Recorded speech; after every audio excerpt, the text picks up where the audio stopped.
I was about to graduate from junior high, which, oh, geez, just thinking back about it, I mean, I would not go back for anything. That was the most awkward years of my life. But I was so excited to move forward. I was so excited to go on to high school. I was so excited. I'd always talk with my friend Laurie, and we'd talk about what clubs we wanted to join and what sports teams we wanted to watch and maybe try out for. We were so excited. She asked me if I wanted to go on a vacation to celebrate our graduating from junior high. And I thought that sounded like a brilliant idea. I was so excited. So I remember going home and begging my parents to let me go. I mean, really begging them. I think it took maybe 3 hours, and finally they're like, okay, not another word, Elizabeth, and you can go. So I said, okay. And I was so excited, I was just practically prancing out of their room. My older brother was waiting for me, and his name is Charles. And as I skipped out of my parents' room, he said, "Now, Elizabeth, geez, did I hear you correctly? Did you say you're going on vacation to Beaver, Utah? Is that where you said you're going?" And I said, "Yeah, I'm so excited, I can't wait." He said, "Well, you know, I've been thinking about this, and I've come to a bit of a problem. What do you think you're going to be doing in Beaver, Utah?" And so I sat there and I thought about it. And I turned to him and I said, "Well, I guess I don't know what we're going to be doing there." He said, "Well, do you want me to tell you?" So I said, "Okay, tell me." He said, "Well, you don't know what you're going to be doing in Beaver, Utah. First of all, because you're going there with Laurie Angel. Second of all, because you're being chaperoned by her grandparents. And thirdly of all, probably which is most importantly of all, is it's Beaver, Utah. There's nothing to do there." Which would probably explain why most of you have probably never heard of Beaver, Utah before. Anyways, I was not about to let him rain on my parade and ruin my joy at going on this vacation with my best friend. So I turned around and I went off to my room, and he called out after me, he said, "Elizabeth, are you serious? Are you seriously going to Beaver, Utah? Honestly, I can't believe you." And I looked at him and I said, "Charles, you're just jealous. And what if those were the last words you ever said to me?" And he looked at me and he just kind of smiled at me the way only big brothers can. And then he turned around and went to his bedroom, and I went to my bedroom that I shared with my younger sister, and I fell asleep. And the next voice that I heard couldn't have been any more different from my brother's voice than what it was. I remember when I first heard it, I mean, I understood it, it was English, but I just couldn't believe it. It had to be in my dream, it had to be a nightmare, maybe some crazy imagination I had in my brain. It couldn't really be real. And then I heard the voice again. And this time, I realized that it was not part of my dream. I realized that it wasn't just my imagination working on me. I realized that it was very real. I had heard the words, "I have a knife at your neck. Don't make a sound. Get up and come with me." And as I had laid there, I had felt the knife line across my neck. I could feel its edge on the tip of my skin. And I realized that this was very real. I realized that my nightmare, worse than my nightmare, had ever come to life. I mean, up until that point in my life, my biggest nightmare had been, well, I would have to say, that monster wolf from The Never-Ending Story. He had been my biggest nightmare up until that point. But it quickly changed. I didn't know if this man had gone through my house already. Surely if he had gotten all the way upstairs to my bedroom, he must have killed someone or some of my family members surely must have been hurt. But I did know that my younger sister was still alive and that she was in bed next to me. And I didn't want to even begin to imagine what would happen to her if I didn't go with this man. So I immediately got up and I did exactly everything that he said. I remember him taking me out through my house, up through my backyard, and we had crossed the street and we started up this trailhead. And there comes a point where the trail starts to wrap around the front of the mountains and stays on the inside of the valley.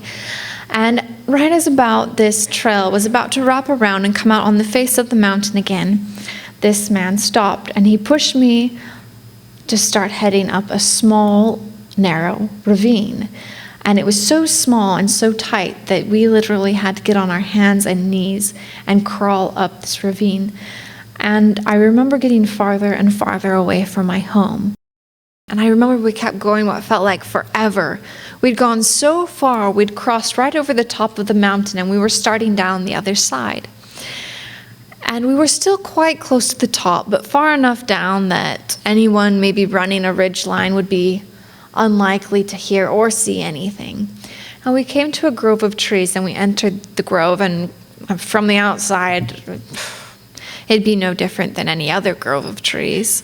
But once we got into it, I saw how this man had leveled out a piece of ground on the mountainside. There he'd set up a tent outside of which there were tarps lying on the ground, and there were tarps up hanging in the trees. And out of this tented area walked a woman. She didn't look like any woman I'd ever seen before. She had on these long linen robes, and she had on a long linen headdress, long gray hair, no makeup. I didn't know her. I'd never seen her before. And she came up to me, and she gave me a hug. And I just couldn't understand why all of this was happening. I couldn't understand why on earth I was there.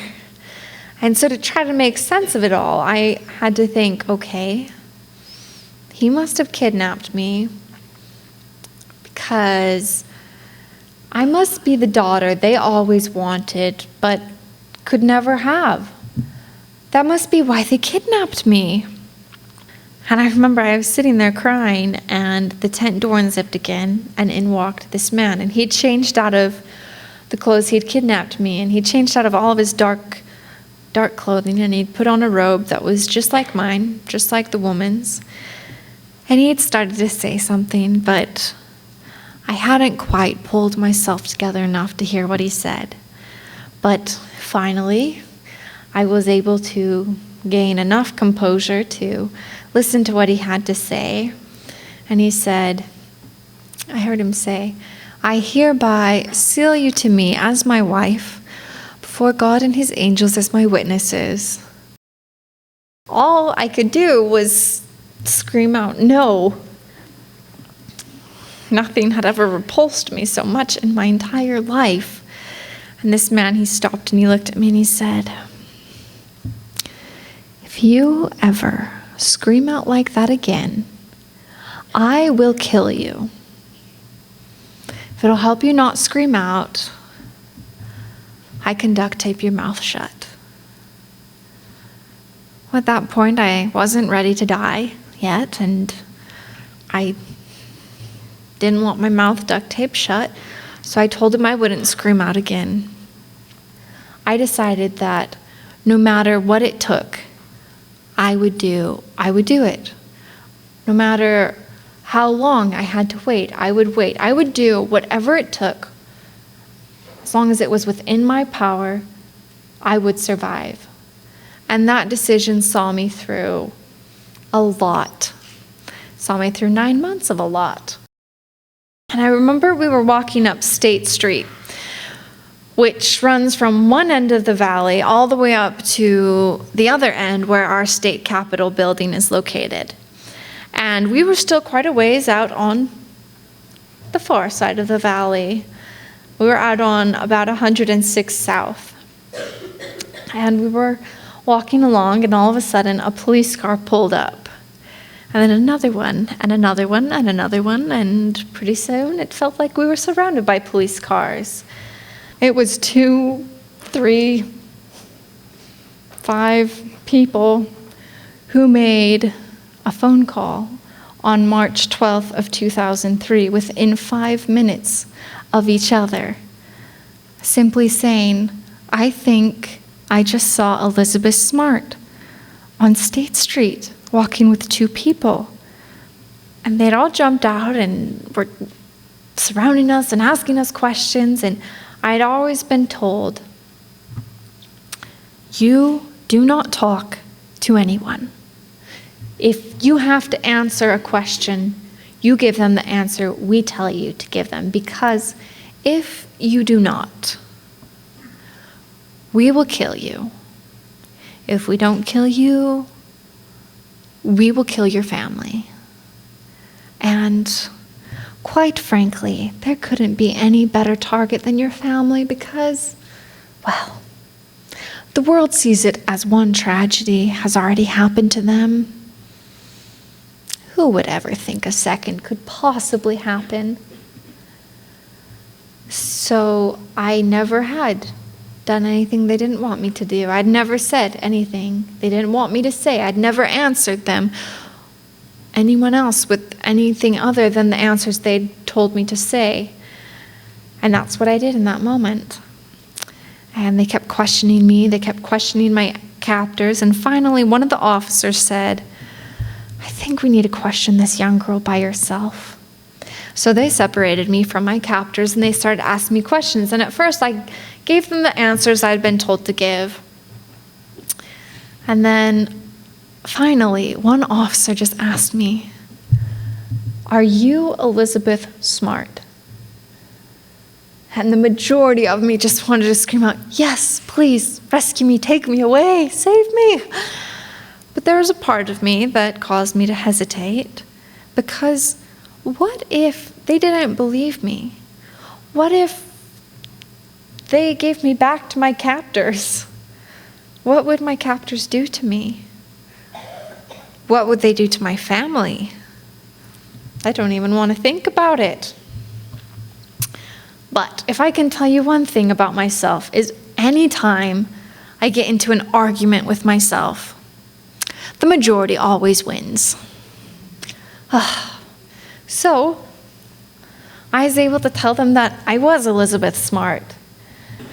Anyways, I remember finally reaching the police station, and I remember seeing my family again for the first time. I remember seeing my mom again for the first time. And if I ever had to describe what that felt like in one word, I would say heaven.